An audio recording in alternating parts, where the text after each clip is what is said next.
Ve şimdi Sharon Zarabi sırası. Kendisi 2005 yılında New York Üniversitesi'nden mezun olup Long Island Üniversitesi'nde uzmanlığını tamamlamış birisi. Ve 13 yıldır Dr. Rosalind'le beraber bariyatrik cerrahi üzerine Amerika'da çok güçlü, kuvvetli ve güzel çalışmalar yapmakta. Bugün bizim onur konuğumuz. Ameliyat öncesi ve sonrası beslenmesi ve geri kilo alan hastalara bu konuya yönelik nasıl yaklaşılması gerektiğine dair güzel bir sunum yapacak bizim için. Thank you all for being here. Esri for Barry Fit, Selma for coordinating this within 14 days. We put this whole thing together. And Dr. Mehmet Yerdel, it's Ali, it's a pleasure for me to be here and speaking with you guys all and talking about my experience in bariatric surgery. As Merve introduced, I've been doing bariatric surgery for 13 years in New York City, and I'm very blessed to work with very world-renowned surgeons who do a lot of different types of surgeries. Today's focus will be on the gastric sleeve, on the vertical sleeve gastrectomy, so I hope that it will be resourceful for you. So I have a question for some of you. How many of you guys are bariatric dietitians? And how many of you are just registered dietitians interested in learning about bariatric surgery? All right, so I'm going to talk a little bit about how we work in our center in New York City. We are a very large volume facility. We do about 650 bariatric cases a year. We have 4 surgeons in our office and only 1.5 dietitians. So it's very, very busy. We have a lot of people coming in. Surgery is a very important decision. We operate on patients who have a BMI of 35 or higher with one comorbid condition. Or BMI of 40 or over, and in America, insurance in New York specifically. So the first step in our program, the patients, I'm a huge advocate for education. We have a very comprehensive program in New York at Lenox Hill Hospital. And the first step for the patients of participating in our program is they need to attend a live seminar. So we have a surgeon who talks about just exactly what Dr. Yerdel presented, all the different types of surgery, what is obesity, how is it caused, and how bariatric surgery assists with treating and curing obesity.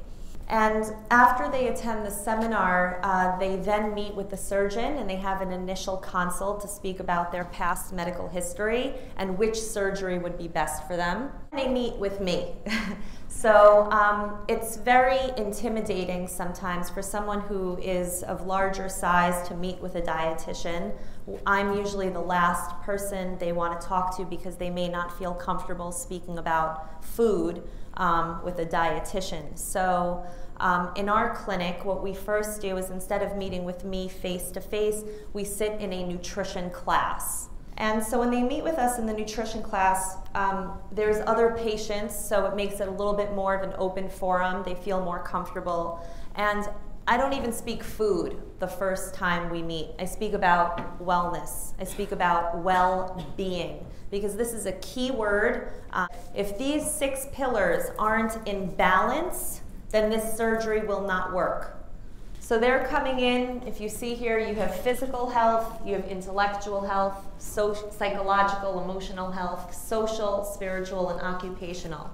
The patients come in thinking that I'm here for my physical well-being. I just want to lose weight. That's it. When I lose weight, I'm going to be happy. When I lose weight, everything in my life, my relationships with people is going to change.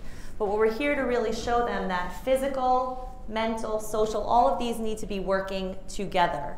If they don't have a good relationship with their friends or their coworkers, if they go to work and they're always angry, if they're working 14 hours a day and sleeping only 4 hours a day, if they're depressed, If they, intellectually, they're not learning new things, professional development, personal development, if they don't know how to read a food label, all of these are going to affect their success rates and their outcomes of surgery. And so when they come into the nutrition class and we speak about wellness, we need to also figure out what brought them here. Why are they here to have weight loss surgery? What type of eater are they?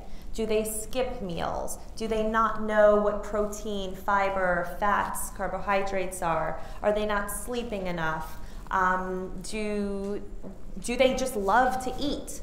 So these are the things that we want to learn from the patient, and then we conduct a nutrition class based on their knowledge. In America, we're still having this calories battle. Are we obese because we eat too many calories, and are all calories created equal? So this is a big thing we're all trying to figure out. Is 100 calories of a piece of bread the same as 100 calories of an apple? And the reason why we explain this is because what the surgery does, the gastric sleeve is to cause restriction so the patient can eat less calories.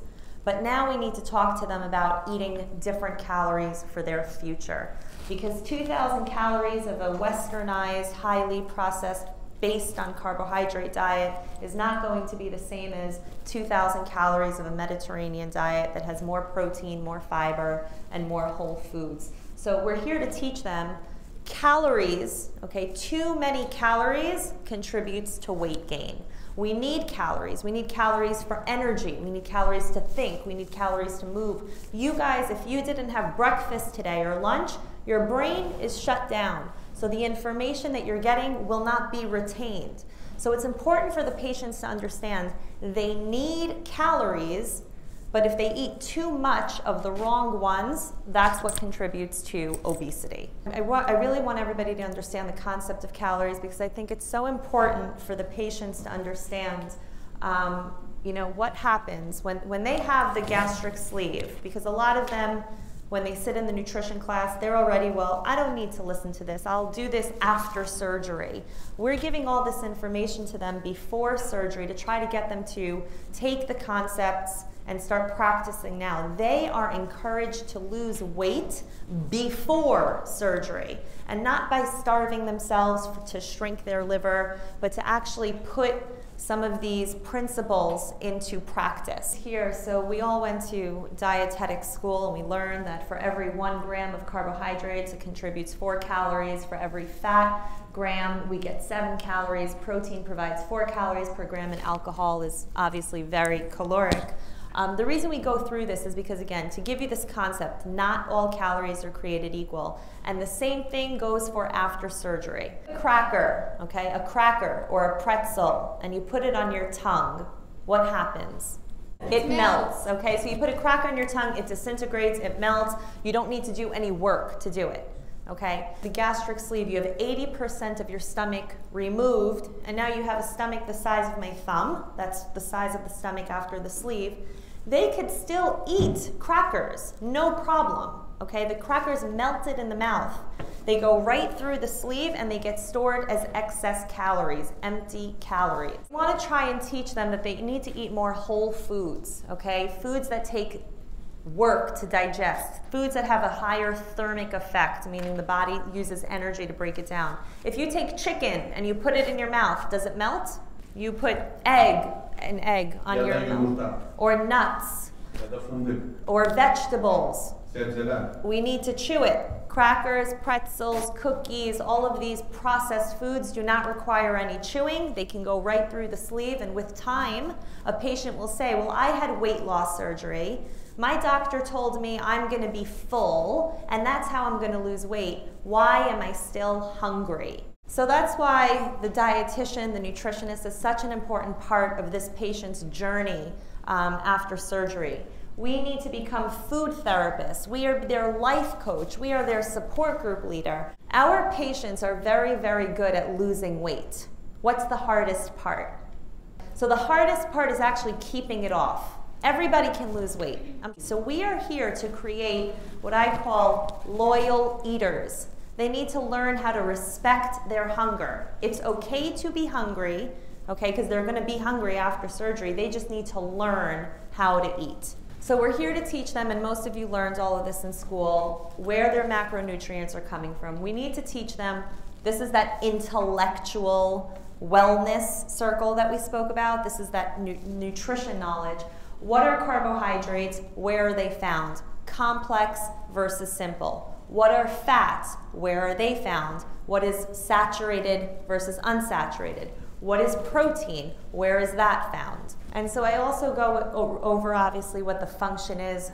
Protein is needed for wound healing after surgery. Protein is needed for hair, skin, and nail growth. Protein is needed to help build lean muscle mass. Protein helps the metabolism remain elevated. Carbohydrates are going to give our patients, quick energy.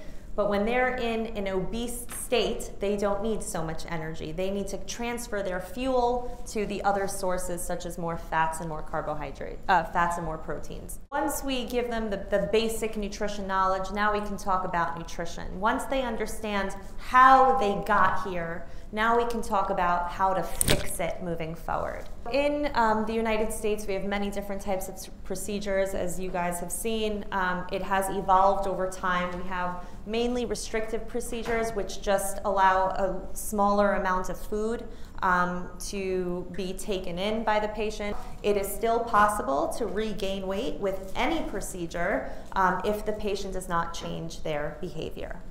With it will come some risks, okay? So that's why it's very important for the patients to understand they're not having surgery and losing 50 kilos and walking out of the hospital skinnier. There's obviously pros and cons to having the surgery. And if you see this diagram here, we show you that when you start to alter the natural anatomy, and of course this is, again, because we do more common malabsorptive procedures in the States, this just shows you where certain micronutrients, vitamins and minerals are absorbed in the digestive tract.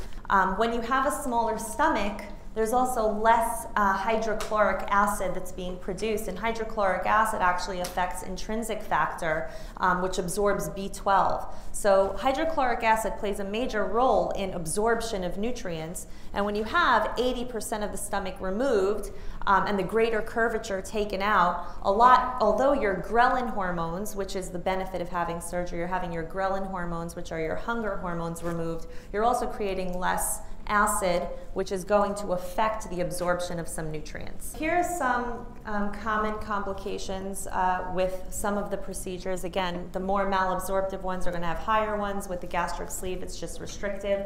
They might be anemic. There might be some metabolic bone disease. There might be thiamine deficiency if there's chronic vomiting, because when you have a very tight sleeve, okay, food may not go down very easily, and it's going to be coming up. So if they're vomiting frequently, they may have thiamine deficiency. They might have hair loss because they're not eating enough food. They might even get weight regain, and that's something that we see long term, and I'm going to talk about that a little bit later. We've created the American Society of Metabolic and Bariatric Surgery out in the States. And dietitians came together and we said, how are we going to standardize? What can we do for our patients to give them the most safe and effective nutritional recommendations? So in 2008, okay, we came up with the first guidelines. We just updated them in 2016. They're still very similar. And another resourceful source for me was Micronutrition for Weight Loss Surgery Patient by Jacques. And these are places, there are resources out there that help give us some knowledge on what recommendations to give for patients as supplementation. That's why it's so important that all of you are here today, and thank you again for coming. I think it's so important that we all collaborate. The ASMBS, the dietitian side, wouldn't have existed if we didn't have people like us who are active and proactive and want to learn more. I know when I sat in Dr. Yerdel's office, Fatma started a very extensive spreadsheet, and Merve is now taking over of looking at all the patients' levels of their blood work. It's so important that, if you guys are working in clinics, you're gathering this data so you can compile some recommendations and standards of what vitamins to give out, because what we have here took a lot of work on the dietitian's part through ASMBS. So thank you to Fatma for starting. She told me that she got a bariatric dietitian's unit here, and I urge you all to participate. Here you can see we've given some recommendations based on the different types of procedures that do exist out in the States. If you look at the gastric sleeve, you want to make sure that you're giving a multivitamin to the patients. As I mentioned, the stomach is very, very small, so it can't eat as much food as it used to. So now we need to supplement, we need to take extra vitamins. I am a dietitian. I don't work for any vitamin company. I am an educator. My job is to teach people how to eat to live. And basically we want them to use food as medicine and food in order to get their vitamins and their minerals and their nutrients. But in the beginning it's going to be very hard when they have a very tight stomach. So supplementation is critical for the bariatric patient. And you'll notice from this chart, this gives you some of the more common deficiencies that we see. And again, it doesn't always happen with the sleeve. I see it more in malabsorptive procedures like the duodenal switch. Who knows what you guys will be doing in another 15 years here in Turkey. But we do see vitamin D deficiencies, a little bit of A. And we see vitamin D deficiencies even pre-op, which I'm sure you do too. The fat-soluble vitamins, again, only if we're doing malabsorptive procedures. The B12 is common because of the intrinsic factor.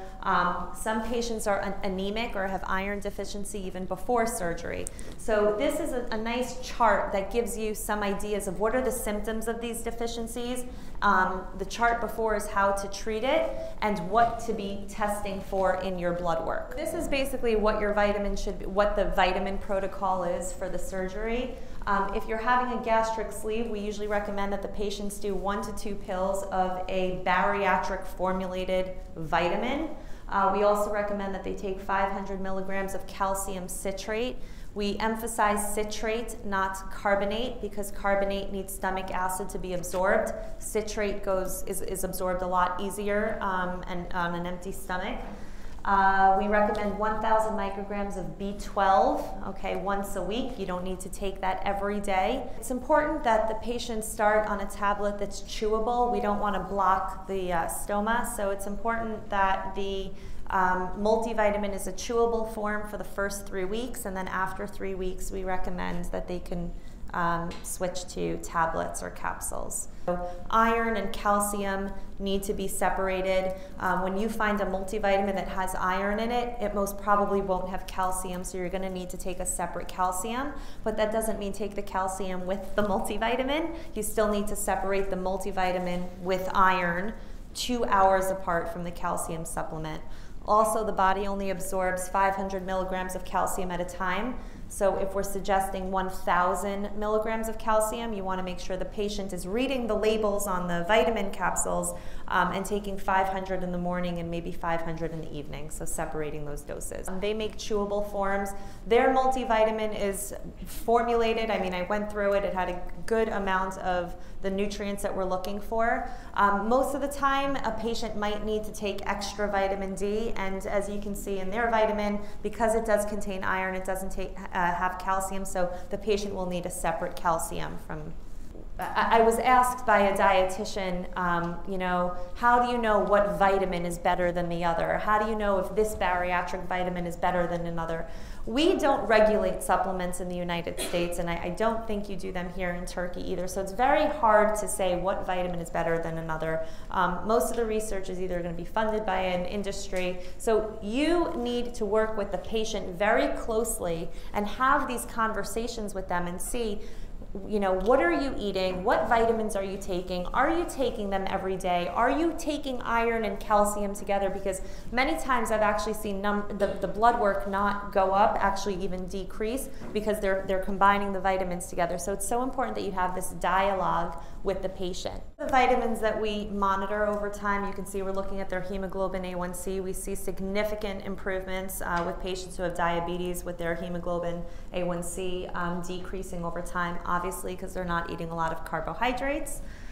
We check their prealbumin, we check their triglycerides, we look at zinc.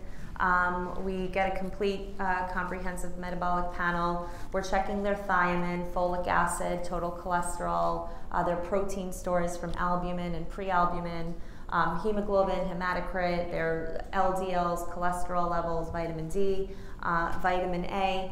And one thing that I also want to note, you know, we also have to think outside the box as dietitians. If you see something low, that doesn't mean just go and take a vitamin. You need to look at everything together. A lot of the times, you know, vitamin A and protein, in order for vitamin A to be absorbed, you need to have high protein stores. So if I have a patient whose vitamin A levels are low, I'm going to first ask them, how much protein are you eating? Even though vitamin A is not found in most protein sources, we need to really play detective and understand how many different things are cofactors for others. When looking at these numbers and seeing any deficiencies, I always also like to get a diet recall and understand again, and I'm talking more in the long term when the patient's on a more normal diet, you know, maybe 6 months out or 1 year out, what are you eating? Because if they're not getting enough fruits and vegetables in their diet, a lot of these numbers will be skewed.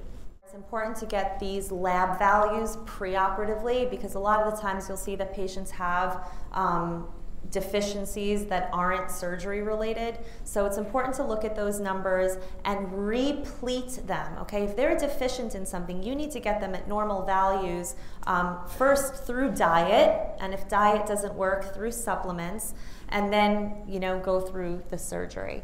We're going to fast forward. So we spoke a little bit about what they should be eating before surgery. It's really a plant-based, high-protein, whole foods diet.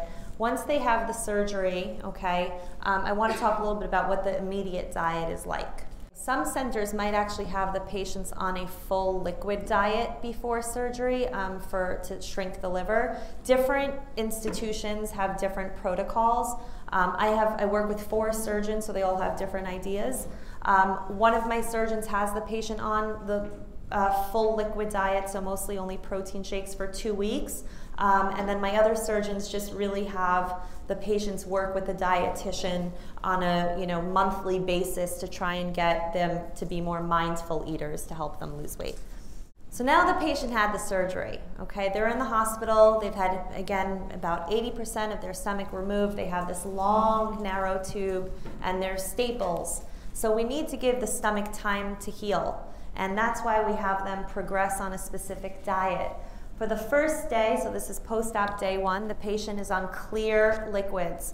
This is my protocol at Lenox Hill Hospital. Most centers in New York operate the same way. We give our patients water, decaf tea, or sugar-free beverages and sugar-free Jell-O. We do not allow our patients to have any sugar after surgery.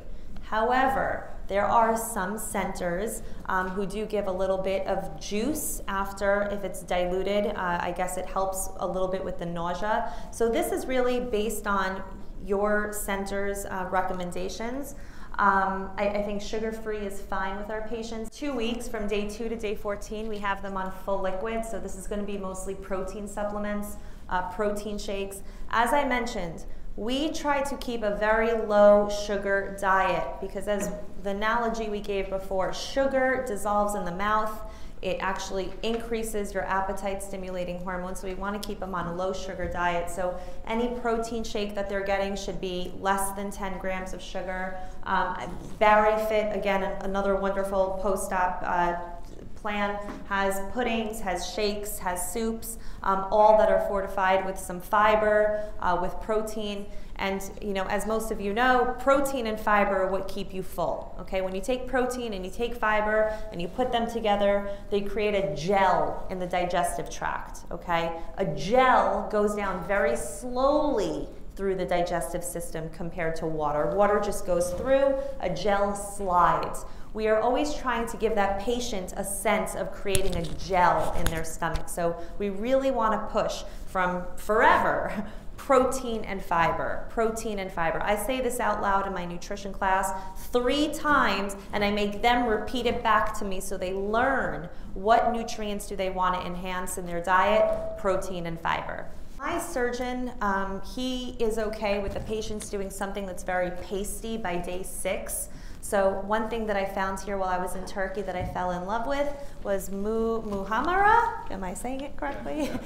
So that actually has fat and protein and fiber in it. The chopped walnuts, if they eat just a tablespoon of that, that can actually help them with their hunger. Although many patients will say, I'm not hungry after surgery, we need to teach them how to eat. Something in the morning, something in the afternoon, and something at dinner. Even if they're not hungry, we are trying to use this time of recovery post-op to retrain them. Once they're finished with phase 2, okay, they should usually meet with the dietitian. This is when they come back to see me. And if everything is going down and they're not having any problems, they can progress to week 3. It's very important when they're drinking the protein shakes, they drink it slow, no gulping, because if they swallow a lot of air, it will hurt them in the chest, it will hurt them in the throat. So we tell them to do warm liquids during this phase. If everything is A-okay, we move on to week 3, and that's going to be foods that roll off the back of a spoon. So think of like a pureed blended tuna fish, a soft scrambled egg, chopped liver, pate, cottage cheese, pureed beans. All of these are protein sources. Notice you don't see fruit marmalade or applesauce, because I don't want the patient to get used to having carbohydrates during this phase. We're really focusing on protein. Their stomach is very small, they get full very quickly. We need to get as much protein as we can. Sometimes my patients say that they're constipated, okay? They're not going to the bathroom. This is my little secret remedy. They can take laxatives, but again, we're using food as medicine. This just has spinach, blueberries, chia seeds, hemp seeds, flax seeds, walnuts, Greek yogurt. This is nature's medicine right here. And if they put this in a blender, they can use this during their full liquid phase. And we're emphasizing protein. This is going to help the patients heal quicker. So remember, we're going back to the first thing we taught you, not all calories are created equal. We want these patients to really focus on their protein. And how do we recommend that? Well, again, because bariatric surgery is still one that's evolving, we've taken the recommendations for anyone who is on a medically supervised protein fast. So we use the 1.1 to 1.2 grams per kilogram as the recommendation. This can average out to about 60 to 80 grams of protein a day. But keep in mind, if the patient just had surgery and their stomach is still very, very small and it's inflamed and it's healing, they might not get 60 grams. So every day I would get a phone call, Sharon, my handbook says I need 60 grams of protein, but I can only get 30 grams on the first week. That's fine. We want them to achieve 60 to 80 grams, but even in the beginning weeks, as long as what they're focusing on is protein, then we're good. Since there's less stomach acid, the stomach is not working as well. It's not functioning optimally to help digestion. So chewing your food after surgery is one of the most important things that we need to teach our patients. A lot of our patients who are overweight, they eat very, very fast. They just put the food in their mouth and they swallow. They don't use their teeth to grind it. It's very important that they use this time, their post-op phase, again, as their training mode and chewing the protein very well for it to be digested. Some of the short-term post-op difficulties that occur, some patients may not like the same food, so they may be intolerant to some foods. You know, if you think about what happens when you put bread in soup or you put bread in water, what happens to it? Anyone who can answer that? Bread in soup, what happens to the bread? It expands, it swells. So you remember you have the small hole for food to be going through and a long tube, so there's no space for food to expand in. Foods that expand upon cooking, pasta, rice, bread, spongy foods are going to be very difficult for the patients. With the gastric sleeve, because it's a long, narrow tube, it's a high-pressure system. So the foods don't go down in a relaxed stomach. It's very tight, so that can cause acid reflux, and that's a very big complaint with the gastric sleeve in the United States.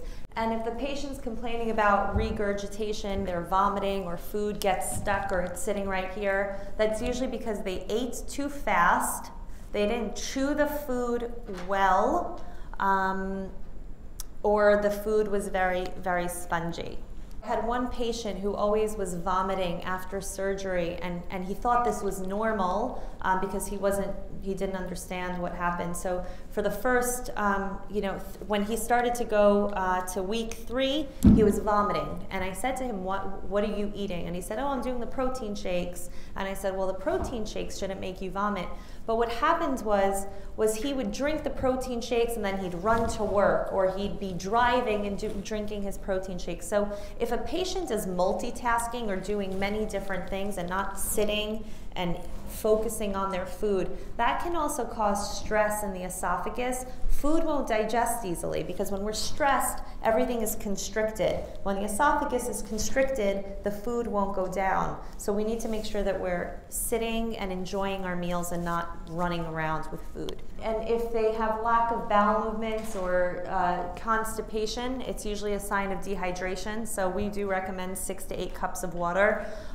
We also have the rule of 30. So although we need them to drink as much as they can, we try to separate no drinking and eating at the same time. You need to eat, wait 30 minutes, and then drink. But make sure you're drinking all day long to help with constipation, nausea, headaches. If they're dizzy or lightheaded, the first thing we try to make sure that they're getting is enough water. The fact that the patient, if they're on narcotics, that slows down bowel movement. So some of my suggestions to get them going is, maybe they need to be walking a little bit more, because when we're walking, it's putting a little more pressure on the peristalsis, so the muscles in the body are pushing the food down.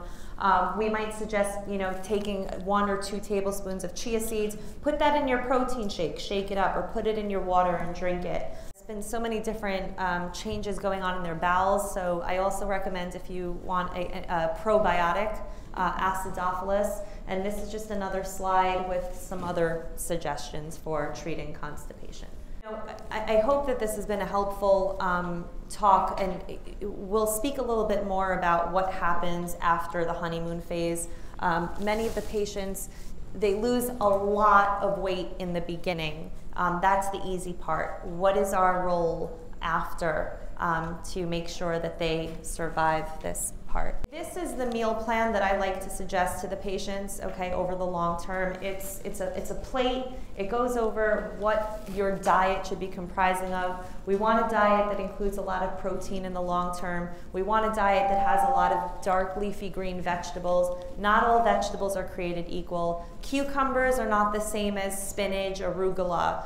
Cucumbers are mostly water-based. It's not going to give the patient that fullness factor that leafy greens will. So it's important that we educate them about the different vegetables that are out there. Some of them have never experimented with it. So we want to teach them what to look for when they're eating.